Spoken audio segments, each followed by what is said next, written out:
l'envers.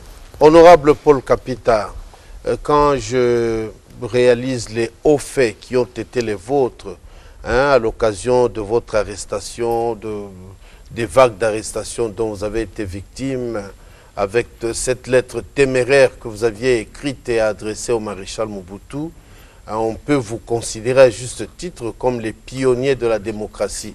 Pourquoi n'êtes-vous pas reconnu par l'histoire officielle qui doit être enseignée à nos enfants, aux générations présentes et futures? Pourquoi la chancellerie de notre pays ne vous regarde-t-elle pas? Pourquoi le Parlement ne se saisit pas de vos dossiers?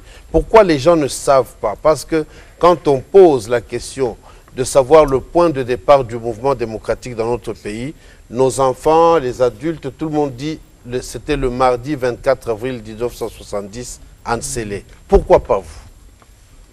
Honorable Mokoka. Paul, non, j'avais passé la parole à l'honorable Paul Kapita. Bonjour, monsieur. Merci beaucoup, monsieur le La directeur. question vous gêne? Non, elle me met très à l'aise. Je reconnais qu'aujourd'hui, l'Occident domine le monde. Or, tout ce que l'Occident exploite comme atout, comme technologie, comme savoir, est parti de ce continent. Pourquoi sommes-nous maintenant à la traîne?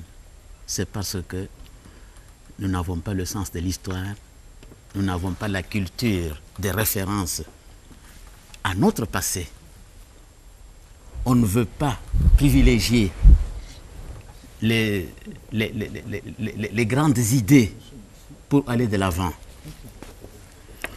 Si nous ne sommes pas reconnus, c'est parce que d'abord, peut-être, notre action n'a pas été considérée comme une action qui a été menée dans l'intérêt de la nation et de la postérité. Je vois, on a reconnu les Wendo, ce que nous avons apprécié. On a reconnu ce qui était à la table ronde, ce que nous avons apprécié. Mais nous aimerions.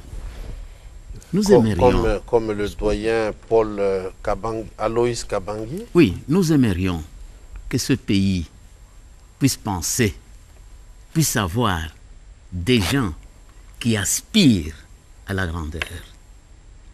Je vais citer Martin Luther King qui disait ceci. Une nation qui se contente de produire des personnes stupides paye à crédit sa mort spirituelle. Nous sommes des humains, nous sommes des êtres humains, nous sommes des hommes, nous sommes plus esprit que chair. Ce que nous faisons aujourd'hui devra servir d'exemple, bons exemples, à la postérité. Il est tout à fait normal, et c'est une demande que nous formulons,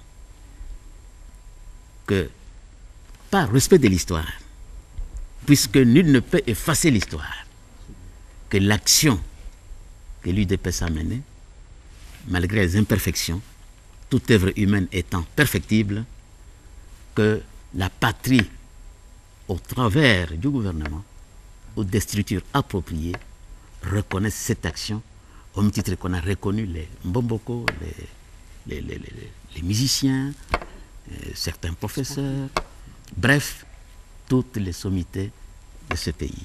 Puisque la politique, nous la faisons par passion,